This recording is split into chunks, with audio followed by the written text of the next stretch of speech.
ప్రపంచవ్యాప్తంగా పేరుగాంచిన వ్యక్తులలో హాస్య నటుడు చార్లీ చాప్లిన్ ఒకరు. తాను చేసే కామెడీ అర్థవంతంగా ఉంటుంది. ఒక అద్భుతమైన విభిన్నమైన కళాకారుడు, హాస్య చక్రవర్తి. అనేక కళల్లో నిష్ణాతుడైన ఒక ప్రసిద్ధ బహురూపి. అమాయకునిలా తెర మీద కనిపించే చాప్లిన్ నిజానికి చాలా చక్కనివాడు, అందగాడు కూడా. ఆశ్చర్యాన్ని కొలిపే రచయిత, చక్కని గాయకుడు. యుద్ధాన్ని నిరంతరం విమర్శించే శాంతిప్రియుడు. అన్నిటికీ మించిన ప్రపంచకారుడు. చార్లీ చాప్లిన్ దయార్థ హృదయుడు, అందానికి ఆరాధకుడు. ఒక్క మాటలో చెప్పాలంటే తాను ప్రపంచ అద్భుతాల్లో ఒకరు. చార్లీ చాప్లిన్ వర్ధంతి డిసెంబర్ 25న. ఈ సందర్భంగా తన గురించి ప్రపంచంలో గుర్తు చేసుకుంటూ ఉంటారు. తను నమ్మిన విషయాన్ని ప్రపంచానికి సున్నితంగా, హ్యూమరస్ గా తెలియజేస్తాడు చాప్లిన్. అందుకు ఎంతకైనా తెగిస్తారు చార్లీ చాప్లిన్. అందుకు ఉదాహరణగా ప్రపంచవ్యాప్తంగా పాపులర్ అయిన చిత్రం ది గ్రేట్ డిక్టేటర్ గురించి చెప్పుకోవచ్చు. ఆ చిత్రంలో ఒక సన్నివేశం ఆయన మనసును తెలియచేస్తోంది. వేల సంఖ్యలో బారులు తీరి ఉన్న సైనికుల, వందల సంఖ్యలో మిలిటరీ అధికారులు కరుడుగట్టిన నియంత హిట్లర్ రాక కోసం ఎదురు చూస్తున్న సందర్భం అది. ఆ సమావేశంలో హిట్లర్ సైనికులను ఉద్దేశించి మాట్లాడవలసి ఉంది. అయితే ఆ సమయానికి అక్కడికి హిట్లర్ కు బదులుగా అచ్చం అలాంటి పోలికలతో ఉండే బార్బర్ అక్కడికి చేరుకుంటాడు. అతనే హిట్లర్ అనుకున్న అధికారులు తనకు గౌరవ వందనం సమర్పిస్తారు. సైన్యం అటెన్షన్ లో నిలబడుతోంది. వేదికపైకి చేరుకున్న చార్లీ చాప్లిన్ కాసేపు తడబడతాడు. కానీ అంతలోనే తేరుకొని నియంత హిట్లర్ వల్ల దేశానికి, ప్రపంచానికి జరుగుతున్న హాని గురించి తెలిసేలా మాట్లాడతాడు. ఓ సామాన్యుడు హిట్లర్ గురించి ఏమని అనుకుంటున్నాడో తన మాటల ద్వారా నిర్మోహమాటంగా చెప్పేస్తాడు. నిజానికి హిట్లర్ క్రూరమైన మనస్తత్వం కలిగినవాడు. కానీ ఈ సన్నివేశంలో చార్లీ చాప్లిన్ దానిని ఉల్టాగా చూపిస్తాడు. హిట్లర్ లో తాను కోరుకున్న సుగుణాలను పలికిస్తాడు. అయితే ఇలా హిట్లర్ ను ఎద్దేవా చేయడం అంటే అది ప్రాణాంతకమేనని చార్లీ చాప్లిన్ కూడా బాగా తెలుసు. అయినా ప్రాణాలకు తెగించి తన ఆలోచనల్ని అతి సామాన్యుడైన క్షురకుడి పాత్రతో మెప్పించాడు చాప్లిన్. ది గ్రేట్ డిక్టేటర్ సినిమాలో చాలా పాపులర్ సీన్ ఇది. అయితే ఆ సమయంలో అధికారంలో ఉన్న హిట్లర్ సైతం ఈ చిత్రాన్ని ఆద్యాంతము ఆసక్తికరంగా చూశాడని చెబుతారు. మరి చూసి ఏమి అనలేదా అంటే ఆయనకు కూడా చార్లీ చాప్లిన్ అంటే పడి చస్తారట.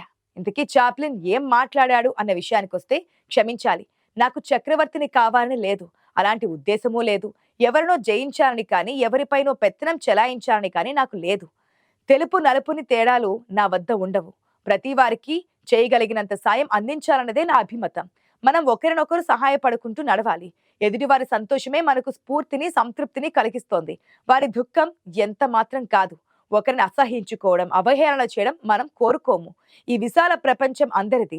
మన జీవితం స్వేచ్ఛకు, ఆనందానికి ప్రతిరూపం కావాలి. అయితే మనం దారి తప్పుతున్నాం. స్వార్థం మనుషుల అంతరాత్మలను విషపూరితం చేస్తోంది. కుట్రలు, కుత్సితాలు ప్రపంచాన్ని కుంచింపచేస్తోంది. వేగాన్ని పెంచుకున్నాం నిజమే, కానీ మనలో మనమే ముడుచుకునేలా చేస్తున్నాం. కావాల్సినవన్నీ యంత్రాలు తయారు చేస్తున్నాయి, కానీ మన కోరికల దాహం ఎన్నటికీ తీరడం లేదు. మీరు పశువులు కాదు, గట్టిపోచులు కానే కాదు. మానవత్వం పట్ల మీకు అచంచల విశ్వాసం ఉంది. వీర సైనికులారా, స్వేచ్ఛ కోసం పోరాడండి, బానిసత్వం కోసం కాదు. యంత్రాలను సృష్టించుకోగలిగిన నేర్పరులు మీరు.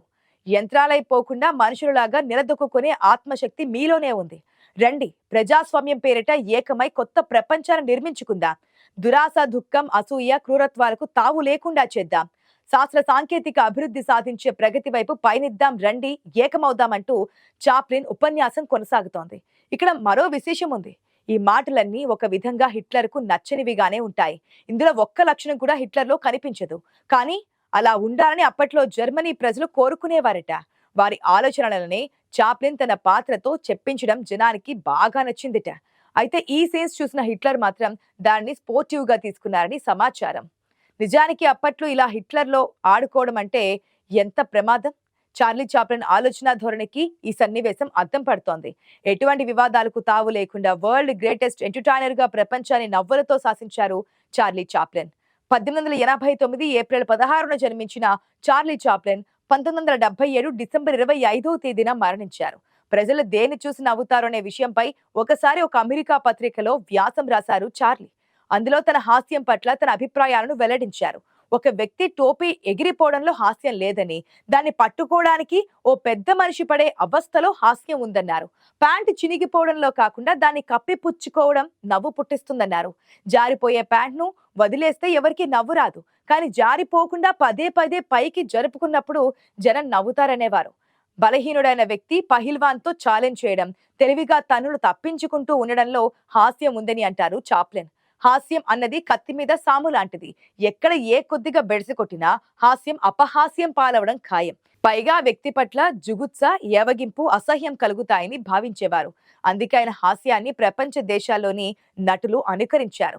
చార్లీ చాప్లిన్ 1889 ఏప్రిల్ 16వ తేదీన ఇంగ్లాండ్లో జన్మించాడు. చాప్లిన్ తల్లిదండ్రులు కూడా వృత్తిరీత్యా నటులుగానే పనిచేశారు. వారు ప్రదర్శనలతో డబ్బు గడించేవారు. కానీ అలా గడించిన డబ్బంతా తండ్రి తాగేసేవాడు. అందువల్ల చాప్లిన్ బాల్యమంతా కటిక పేదరికంలోనే గడిచింది. తండ్రి కొన్నాళ్ళకి కుటుంబాన్ని విడిచిపెట్టి వెళ్లిపోయి ఎక్కడో చనిపోయాడు. తల్లి అష్ట కష్టాలు పడి పిల్లలను పెంచింది. కొన్నాళ్ళకి ఆమెకి మతి చెలించి ఉన్మాది అయింది. ఆమెను మానసిక చికిత్సాలయంలో చేర్పించారు. పువ్వు పుట్టగానే పరిమళించినట్లు చాప్లిన్ 3 ఏళ్ల వయసు నుంచే మిమిక్రీలో తన ప్రావీణ్యం కనబరిచాడు. 5వ ఏట మొదటిసారిగా తన తల్లికి బదులుగా స్టేజ్ మీదకి ఎక్కి పాట పాడాడు. క్రమంగా నట వృత్తిలో ప్రవేశించాడు. కానీ వేషాలు వరుసగా దొరికేవి కావు. 10-11 ఏళ్ల వయసు వచ్చే వరకు అతని జీవితం చాలా దుర్భరంగా గడిచింది. కూలీ నాలీ చేసి పొట్ట పోసుకునేవాడు చార్లీ చాప్లిన్. ఎక్కడ వీలైతే అక్కడ తిని మార్కెట్లోనో పార్కులలోనో పడుకునేవాడు. కానీ క్రమంగా వేషాలు వేసే అవకాశాలు వచ్చాయి.